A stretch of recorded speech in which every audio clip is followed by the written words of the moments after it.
Good Shabbos, everyone. In our Torah portion this week, Joseph makes a most powerful prediction.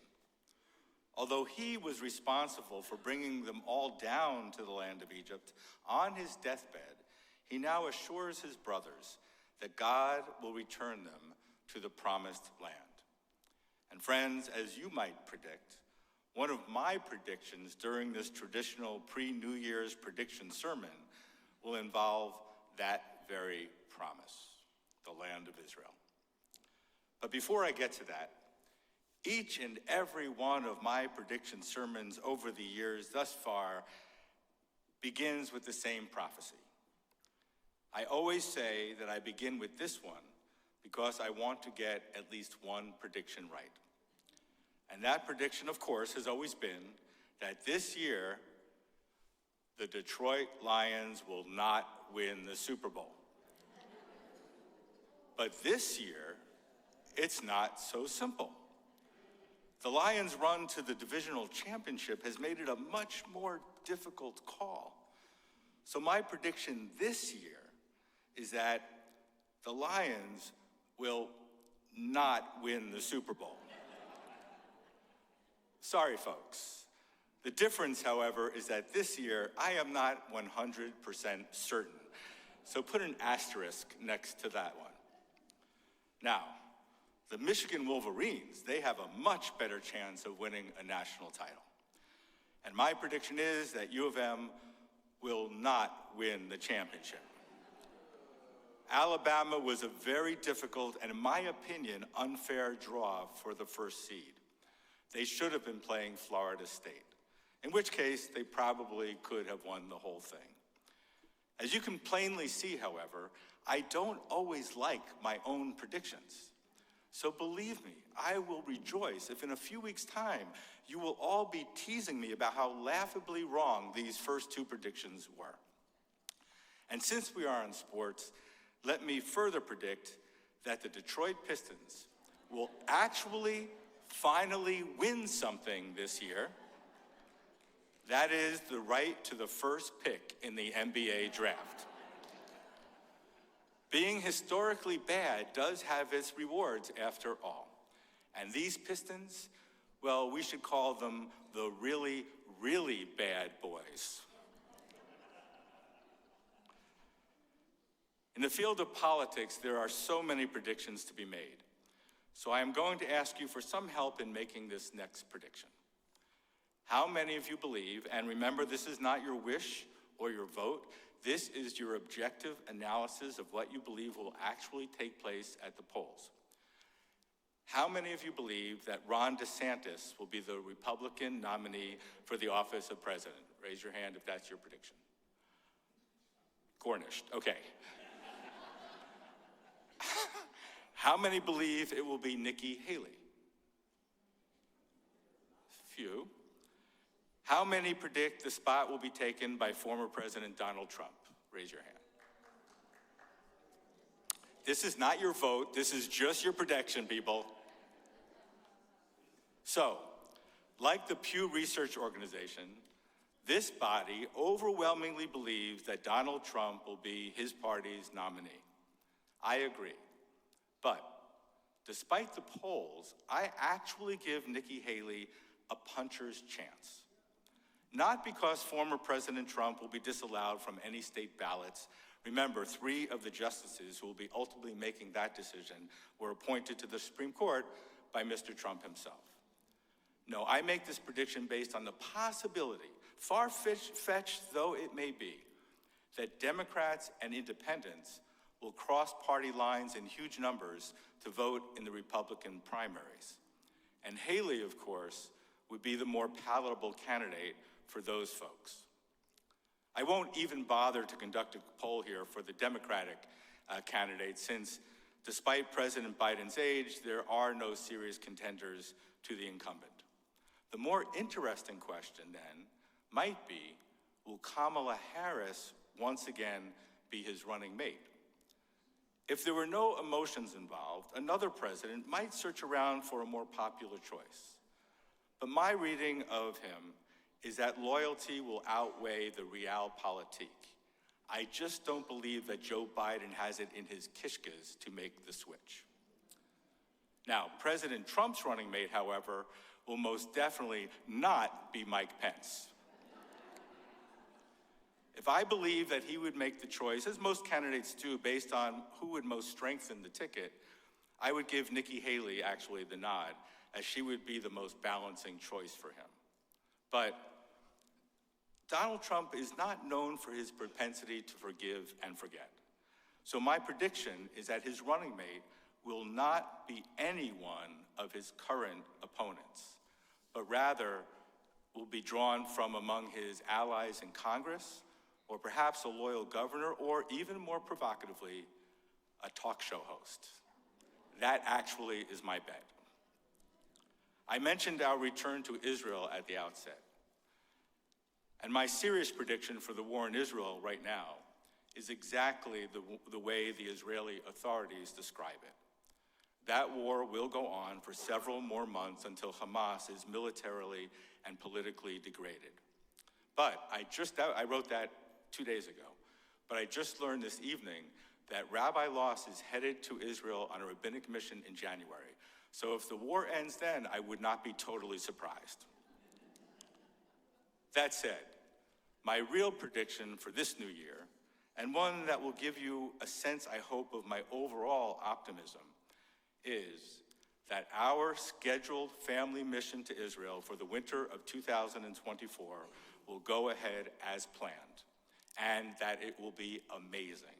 Sign up now if you are interested, because I understand it is filling up fast. Now, one of the issues I know you want to hear about in this new year is the precipitous rise in anti-Semitism. And here I straddle a very tenuous line. In my job as a rabbi, it is my responsibility to sound the clarion call, to motivate people to take a stand against this insidious phenomenon by becoming outraged and thus engaged. At the very same time, I spend a good deal of effort trying to calm folks down. I just met, for instance, with a woman who is a powerhouse of activism for the cause. She is engaging with her children's schools, with her alma mater. She is actively supporting the FIDF, starting committees, writing letters, anything that she can do to make a difference. And, like many of us, she is constantly glued to her social media. But as a result of all of this, she's extremely stressed, cannot sleep, and this is having a deleterious effect on her health and well-being. So I said to her, you know, back in the day, we read the newspaper first thing in the morning to make sure the Russians hadn't launched a nuclear attack while we were sleeping, and then watched Walter Cronkite in the evening, and that was it. No more news. Perhaps you should take a news break as well. But Rabbi, she responded, I am afraid that if I become complacent, I will look back on my life in 20 years and ask, why didn't I do more? And that is our dilemma in a nutshell. So without making anyone complacent, let me point out that every 40 years or so, the Ku Klux Klan, the Nazis, the Soviets, the Inquisition, Antiochus, and Haman symbolically raised their ugly heads in our society. Sometimes these threats come from the right, sometimes from the left, and as we are sadly learning, sometimes we get it from both sides. At times, this insult to our humanity takes religious form, think Father Coughlin. Other times, political form, think David Duke. But in the end, they are always beaten back here in America. That is, of course, until they return like locusts some decades later to reap devastation on the fields of our democracy once again.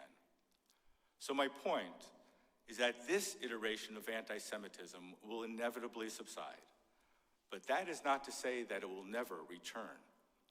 No.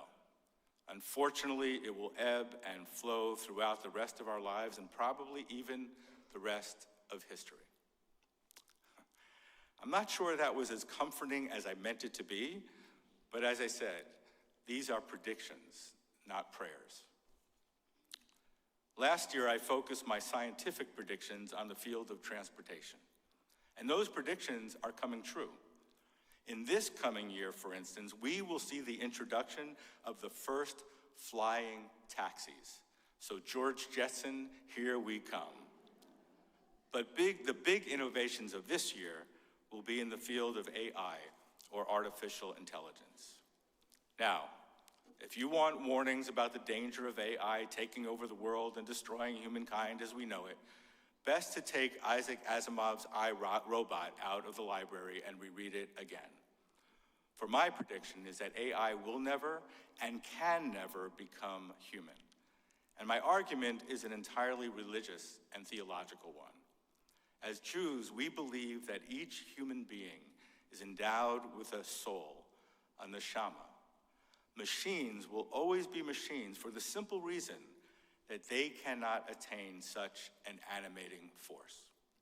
So, with that fear put aside, I do have many positive predictions about the use of AI, which is already revolutionizing medicine and pharmacology, as I discussed a bit last year. But AI's impact will go way beyond that into fields such as engineering and architecture as well. Very soon, for instance, no one will be building homes from sticks or lumber, as they call it. Instead, our homes will be constructed in a matter of weeks in factories, individually designed by computers and assembled on site. Remember the kit houses that Sears and Roebuck used to sell at the beginning of the last century? Well, they were just way ahead of their time is all. Indeed, just recently, a house was built entirely from scratch using only a digital printer. Get ready for it, folks.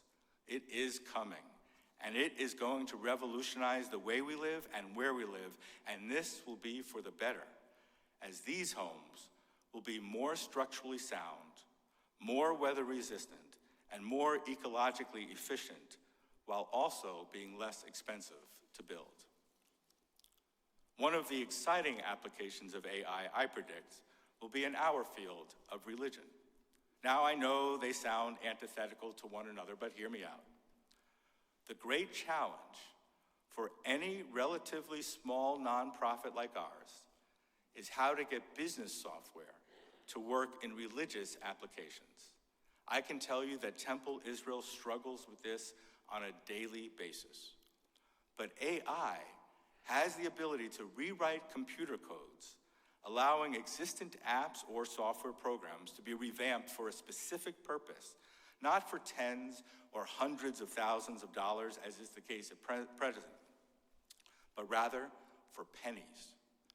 My prediction then is that this innovation will revolutionize what we refer to as the back end of our sacred business, and it will be a good thing for us here at Temple Israel and beyond. Of course, one of my predictions always comes from the world of media or popular culture. This year, I am choosing to focus on a movie that many of my colleagues and friends have assured me will be a great boon to feminism. And that movie was, anyone? Barbie. So here is my prediction. I predict that despite all of its good intentions, that movie is going to end up setting feminism back decades. Why? Well, we were finally making some headway in the fields of parenting, education, media, and toy design with regard to the harmful body type stereotypes of the 1950s. And now, no matter what the movie script might have said, every little girl is going to want a Barbie for Christmas or Hanukkah. And the doll's waistline will still be 10 inches. And thus our body image problem will only get worse. Sometimes we as a society just cannot get out of our own way. And finally, my prediction for Temple Israel. In the year to come, I foresee that we will boast 2 beautiful new pavilions for outdoor prayer and celebration. We will break ground on a new security entrance and what we call the heart a place of gathering, reading, and schmoozing together, which will be transformative for our temple family. We will create the most exciting play-to-learn space in the country and a splash pad to boot. We will refurbish the Corman Hall into a beautiful prayer and celebration space once again, and we will build an exciting infrastructure of Jewish programming and learning, not only in this revitalized building, but for our many members on the East Side as well. But Rabbi, you may object, why all this building, investment, and innovation? Haven't you heard all the doom and gloom predictions about the future of religion in this country? Because, my friends, despite all those dire forecasts, we believe, and indeed we predict, that our congregation will emerge from the difficult years of contagion and disaffiliation into a period of exciting growth, that we will continue to thrive and to innovate, not only into this new year, but into many new years to come, as together we will go from strength to even greater spiritual strength. Ken Yehi Ratzon, may it be your will, O God, and let us say, Amen.